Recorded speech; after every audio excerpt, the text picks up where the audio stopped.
Antarctica दुनिया का पांचवा सबसे बड़ा महाद्वीप बहुत सारे राशियों को अपने अंदर दबाए हुए है। आपने इसका नाम बहुत बार सुना होगा, पर इस महाद्वीप पर कोई भी देश नहीं है। ये पूरा का पूरा खाली पड़ा है, सिवाय कुछ रिसर्च सेंटर्स के। यहाँ इंसान आपको नहीं दिखाई पड़ेंगे। अंटार्कटिका पूरा का पूरा बर्फ की चादर से ढका हुआ है। तो इसकी बर्फ की चादर के नीचे क्या मौजूद है और क्यों किसी भी टूरिस्ट को अंटार्कटिका जाने से पहले अपना एक दांत निकलवाना पड़ता है? ऐसे ही बहुत सारे सवाल हैं अंटार्कटिका से रिलेटेड, जिन्हें हम वीडियो में लास्ट तक पता करने वाले हैं। दोस्तों, अंटार्कटिका में ज्यादातर जगहों पर कभी भी इतिहास में किसी इंसान का कदम नहीं पड़ा है और इसी महाद्वीप पर बहुत सी ऐसी जगह भी हैं जहां लाखों सालों से ना तो बर्फ गिरी है और ना ही बारिश हुई है। खाली वहां पर मोटी बर्फ की परत बनी हुई है। ये दुनिया की सबसे खतरनाक और रहस्यमयी जगह मानी जाती है। अगर आप अपनी पृथ्वी के ग्लोब को देखें तो अंटार्कटिका सबसे निचले छोर पर दिखाई देता है। ये काफी बड़ा महाद्वीप है, लगभग 140 लाख स्क्वायर किलोमीटर में फैला हुआ है और इस लिहाज से ये एशिया, अफ्रीका, नॉर्थ और साउथ अमेरिका के बाद दुनिया का पांचवा सबसे बड़ा महाद्वीप है। एरिया के हिसाब से ये पूरे यूरोप से 1.5 गुना ज्यादा बड़ा है और अंदाजा लगाना हो तो ये हमारे भारत से 4.5 गुना ज्यादा बड़ा है। यानी एक अंटार्कटिका में आप भारत को 4.5 बार रख सकते हैं और अगर आप यहाँ पर जाएंगे तो आपको लगेगा कि आप किसी दूसरे ग्रह पर आ गए हैं। यहाँ दूर दूर तक आपको पेड़ नहीं दिखाई देंगे और जीव भी बड़ी मुश्किल से ही दिखेंगे। ये दुनिया की सबसे ठंडी, ड्राई और तेज हवा वाली जगह है। यहाँ पर ऐसी ठंड होती है जो आपकी हड्डियों को भी जमा सकती है और क्लाइमेट इतना हार्श होता है कि यहाँ पर आपको तूफान के वक्त कुछ भी नजर नहीं आता। दोस्तों, अंटार्कटिका भले ही चारों तरफ बर्फ से ढका है, लेकिन यहाँ पर अगर आप बिना किसी रिसोर्स के फंस जाएं तो प्यास से आपकी जान भी जा सकती है, क्योंकि यहाँ पर इतनी ज्यादा ठंड है कि यहाँ की बर्फ पिघलेगी नहीं और पानी आपको मिलेगा नहीं। पेड़ दूर दूर तक नहीं दिखते, इसीलिए सहारा नहीं बल्कि ये दुनिया का सबसे बड़ा रेगिस्तान माना जाता है। फर्क इतना है कि ये बर्फ का रेगिस्तान है। दोस्तों, अंटार्कटिका में कुछ ऐसी जगह और एरिया है जहाँ वैज्ञानिकों के मुताबिक 20-20 लाख सालों से ना ही बर्फ गिरी है ना ही बारिश हुई है। बस पुराने बर्फ के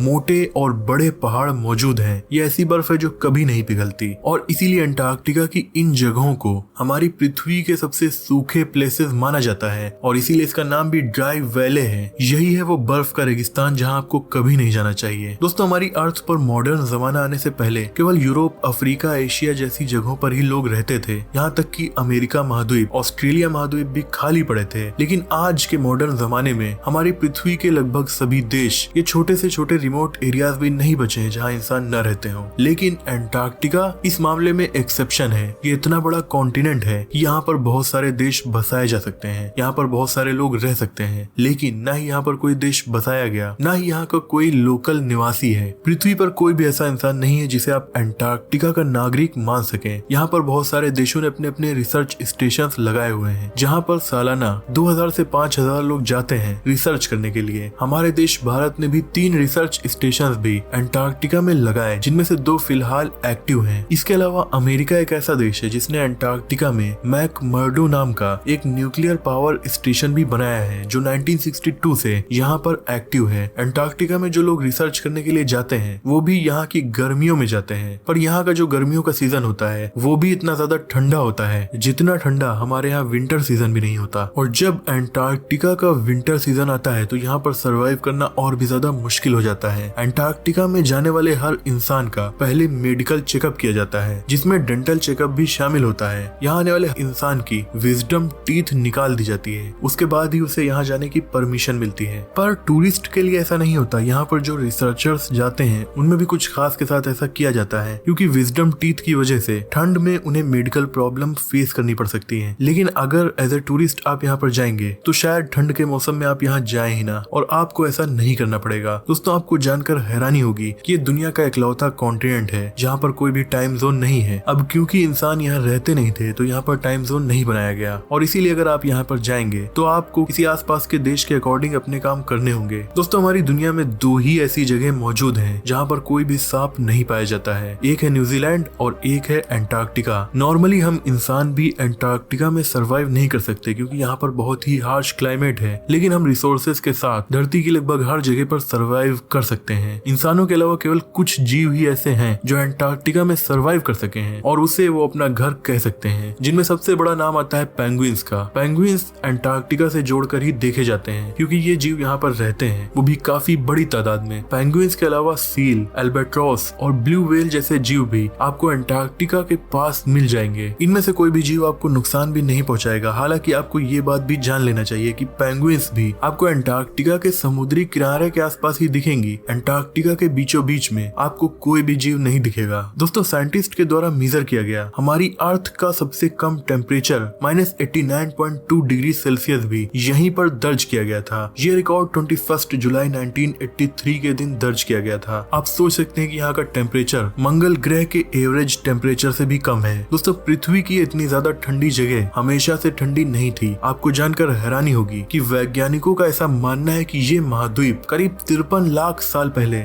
बहुत ज्यादा गर्म हुआ करता था, जैसे कि आज के हमारे नॉर्मल महाद्वीप हैं। और यहाँ का एवरेज टेम्परेचर उस जमाने में 20 डिग्री सेल्सियस के आसपास ही रहता था, लेकिन कभी कभी गर्मी बढ़ भी जाती थी, इसीलिए वहाँ पेड़ पौधे नहीं दिखते थे। वैज्ञानिकों के मुताबिक उस जमाने में यहाँ खजूर के पेड़ ही ज्यादातर उगते थे। और वैज्ञानिकों का ये भी कहना है कि उस जमाने में अंटार्कटिक पृथ्वी के इतने दक्षिणी छोर पर नहीं था, बल्कि पृथ्वी के बीच में था, क्योंकि हमारे जो महाद्वीप है वो टेक्टोनिक प्लेट्स के ऊपर हैं और अलग अलग जगहों पर ये साल दर साल खिसकते रहते हैं। हालांकि हर साल ये केवल कुछ मिलीमीटर से सेंटीमीटर तक ही खिसकते हैं, लेकिन इतना खिसकते हुए ये दक्षिण तक पहुंच गया और फिर यहाँ का मौसम इतना बदल गया कि यहाँ पर अब कोई भी जीव सरवाइव नहीं कर सकता। आपको बता दें दोस्तों, इस बर्फ के रेगिस्तान में जो बर्फ की परतें हैं वो कोई 1-2 सेंटीमीटर या इंच की परतें नहीं है, बल्कि वैज्ञानिकों और रिसर्चर्स का मानना है कि ये परतें 1.5 से लेकर 2 किलोमीटर मोटी हैं। दोस्तों, हमारी अर्थ पर जितना भी फ्रेश वाटर है जिसका हम यूज पीने के लिए कर सकते हैं, जो आपको नदियों, तालाबों, फ्रेश वाटर लेक्स में दिखता है, वो केवल 30% है। बाकी का 70% फ्रेश वाटर अंटार्कटिका में बर्फ के रूप में जमा हुआ है। यहाँ पर इतना ज्यादा पानी बर्फ के रूप में जमा हुआ है कि अगर ये सारा पिघल जाए तो हमारी अर्थ का सी लेवल 200 फीट तक बढ़ सकता है और ज्यादातर बड़े शहर डूब जाएंगे। दोस्तों, आपको ये बात जानकर हैरानी होगी कि अंटार्कटिका में भी कुछ लोग पैदा हुए हैं, जिनमें से एक इंसान है एमेलियो पलामा। ये दुनिया का शायद पहला इंसान था जो पृथ्वी के साउथ पोल पर अंटार्कटिका में पैदा हुआ था। एमेलियो का जन्म अंटार्कटिका में 7 जनवरी 1978 के दिन हुआ था। एक्चुअल में बात ऐसी है कि अर्जेंटीना देश अंटार्कटिका को अपने आप में जोड़ना चाहता था और इसीलिए अर्जेंटीना ने अमेलिया की माँ को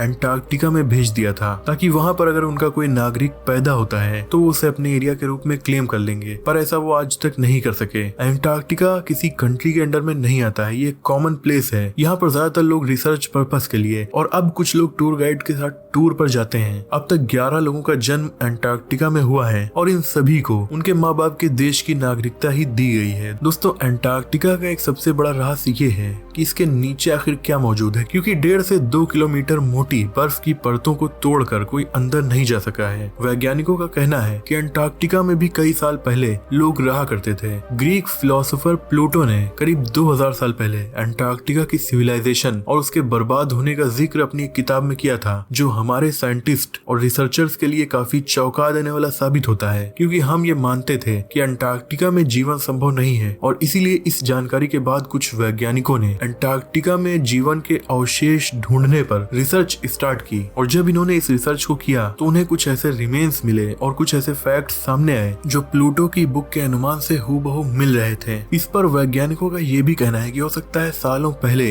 हमारी ही तरह कुछ सभ्यताओं के लोग भी अंटार्कटिका पहुंचे हों। इंसानों के अवशेषों को अगर हटा दिया जाए तो वैज्ञानिकों के मुताबिक जब लाखों साल पहले अंटार्कटिका एक रेन फॉरेस्ट वाला इलाका था तो यहाँ पर बहुत सारे जीव रहा करते थे। उनमें से एक डायनासोर भी थे और 1990s के टाइम में अंटार्कटिका में मौजूद पहाड़ जिनका नाम ट्रांस अंटार्कटिक माउंटेन्स है, वहाँ पर डायनासोर के फॉसिल्स भी वैज्ञानिकों को मिले हैं। वो भी केवल एक डायनासोर नहीं बल्कि बहुत सारे डायनासोर्स के फॉसिल्स यहाँ पाए गए हैं, जिनमें से सौरोपॉड एक 4 पैरों वाला डायनासोर, एक बर्ड की तरीके का डायनासोर और ऐसे बहुत से और भी फॉसिल्स यहाँ पाए गए। दोस्तों, अंटार्कटिका में काफी खूबसूरत माउंटेन रेंज है। जिस तरीके से हमारे यहाँ हिमालय माउंटेन रेंज है, यूरोप में एल्प्स है, उसी तरीके से इस महाद्वीप पर ट्रांस अंटार्कटिक माउंटेन रेंज है। ये अंटार्कटिका के बीच से गुजरी है और ईस्ट अंटार्कटिका को वेस्ट से अलग करती है। यहाँ पर काफी ऊंची ऊंची और खूबसूरत पहाड़ की चोटियां मौजूद हैं और अंटार्कटिका की सबसे ऊंची माउंटेन पीक माउंट किर्क